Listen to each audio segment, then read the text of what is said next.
Welcome back to NewsMakers. We are with City Councillors Yani Johanson, Jamie Gough and Aaron Keown. Concerns about a ratepayer-funded deal to buy back the Turners and Growers site has been deferred from the City Council agenda, but there were some very interesting deputations that were finally allowed yesterday after a bit of argy-bargy. Where are we at with this and what's the best way forward? I'll let you lead away, Aaron. Well, the best way forward, I think, is going to be for us to walk away from... At the moment, that's my feeling. I can't say how I'm going to vote, Mike, because that, I think, would give me a conflict of interest and I'd have to stand down in a couple of weeks. But from what I've seen so far is that what looks like a rat and smells like a rat and moves like a rat probably is a rat, and so we need to try and get out of it. I realise that that will mean litigation, but the other party haven't held up their end of the deal. What's proposed isn't that great. I'm in favour of apartments, although there's a ton for sale in town at the moment, so why we need a whole ton more, I'm not sure. But all right, we'll get your impressions so far. Oh, I think the first thing we have to acknowledge is thankfully this is out in the open.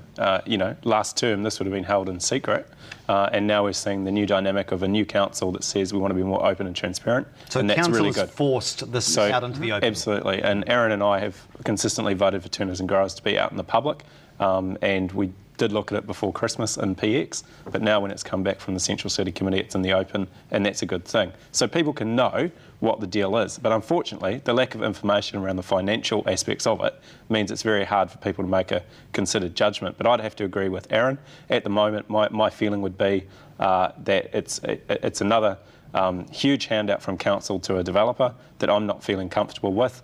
I think we need to look at the original agreement, and we need to look at how that has been implemented or not and take appropriate action as a result. But I certainly think that the idea of having more people living in the central city is important, but we have to build quality apartments and not just apartments. And you know, although these were going to sell for $350,000 plus, and do they look cheap? For that price, you know, I'd expect a car park underneath or a garage. These are not going to have car parks next to them or under them. It's going to be some distance, and they're not even going to have enough space for people to have recycling bins. So, you know, that's the sort of deal. Your perspectives at this point in time, even though you do have to keep an open mind, absolutely. Perspectives are, you know, really happy that it's out in the open. I'm on the Central City Committee. Everyone was in favour of that, including the Mayor, which was just great. Original idea for Turners and Growers was, in my opinion, a pie-in-the-sky sort of concept. I didn't think it would have floated, and it turned out it didn't. This developer has learnt what every other developer knows, that you don't make a heck of a lot of money doing office and residential in the CBD. That's an issue.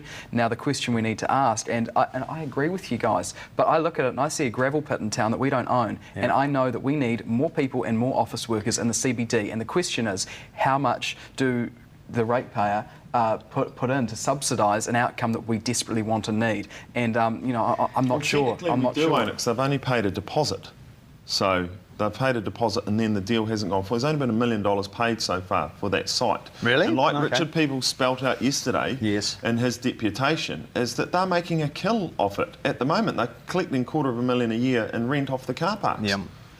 It was suggested to me by a woman who is a big fan of motorhomes that the City Council should be dedicating this as the camper van site for the Rugby World Cup. Is that a runner? A great idea. Is that a start of a 10, or would that look like trailer park? Possibly indefinitely. Well, there's a lot of cities around that. Well, it's not going to be trailer park, but you could have a boutique camper van site in the middle of a city. How many cities have you're a travel writer, Mike, have been to around the world where that facility's not in town? And it's a hassle when you're doing a trip like that in another country that you can't stay in the middle of cities. Park up your camper van, off you go into town. I think it's a cool idea if we didn't have anything else on the table, but you know, I desperately would love to see a quality residential and office development there. And as I said, you know, does the council is it our role should be on the table. Well, is it our role as a council to incentivise a development that we want and need? And I think it is. But then, you know, there's a lot of things that I don't like about it, and there's still more questions that need to be asked. And getting the public opinion will be hugely valuable. I'll have to leave it at that point on that issue. Just very quickly, two quick issues. Christchurch frontline police are clearly growing in favour of openly arming frontline officers. Is this just a matter of time, or would you be appalled at the idea, Yani? I'm not in support of the idea. I just personally, I think that the police officers accepting they have to deal with an increasing level of violence. I'm just not sure that I'd want to live in a society where the police officers are armed. I can tell you, I grew up half in America, and you would often hear about innocent people being shot. And I just don't think it's a good look. It's not the sort of society I want to live in. Aaron? Yeah, I'm in favour of it, Mike, but we should have at least given every cop a taser first. So the PC Brigade stopped that, and then, so what's your next step? Okay. Jamie? I don't like it. I think that if you give the police something like this, you know, it's one innocent life that's lost because you've got a trigger-happy officer would just absolutely haunt me. So I don't like the idea of it. But we've got trigger-happy crims that kill people every year, so... I know. Let me move on to hens. Are you a free ranger? I'm a free ranger, Mike. I only buy free-range eggs, and they're not dear. They work out about 60 cents an egg, which to me is not a big deal for the protein value in it. Should we only allow people to buy free range? No other type? Yes. I think that would be very draconian, but I certainly think that the hen cage debate, the hen cages should go, and I think the sooner we do that, the better, not waiting 30 or 40 years as has been proposed. And I will say that I think the public are becoming more and more aware. I certainly buy free-range eggs, and I know McDonald's actually has free-range eggs now. All the eggs they use in Christchurch are free-range, so hats off to them for doing that. I'd encourage other companies to follow that. Free range? I love the free range eggs, but you know, you don't want to force it. Branding is that there is a point where everyone will say, okay, the cause and the outcome only goes so far, and then the price is going to be a factor. So each individual will make that call. In 50 years' time, we will all be compelled to have our own chooks, won't we? Maybe not. That's where it's headed. There's a bit of a mess, there. But I don't think saying society has a law that says you have to have free-range eggs isn't draconian.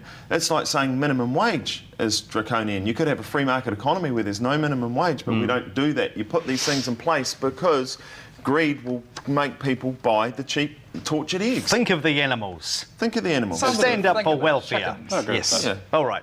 Let me move on to the pick of the week. You see all sorts of extraordinary road signs, don't you, and the great clutter on the roadside. Well, what about this one? 50% sale on erotic cacti. I know it's Valentine's Day on Monday, so if you're looking to spike up your sex life, there's your answer. The mind boggles. Last week's NewsMakers poll question. Do you support John Key for ruling out dealing with Winston Peters? 46% yes, 54% no. Prize winner R. Brown. This week's question, we want your score out of 10. How would you rate the City Council's earthquake recovery performance to date? Marks out of 10, please. You'll be in to win Sting's Symphonicities and also the Whitcoulls gift card. And we'll bring you the results next week. Good luck. Thank you very much to councillors Jamie Gough, Yani Johanson and Aaron Keown. Have a good weekend, guys. Yeah, you too. Thank you. And we'll catch up next Friday. Take care. Good night.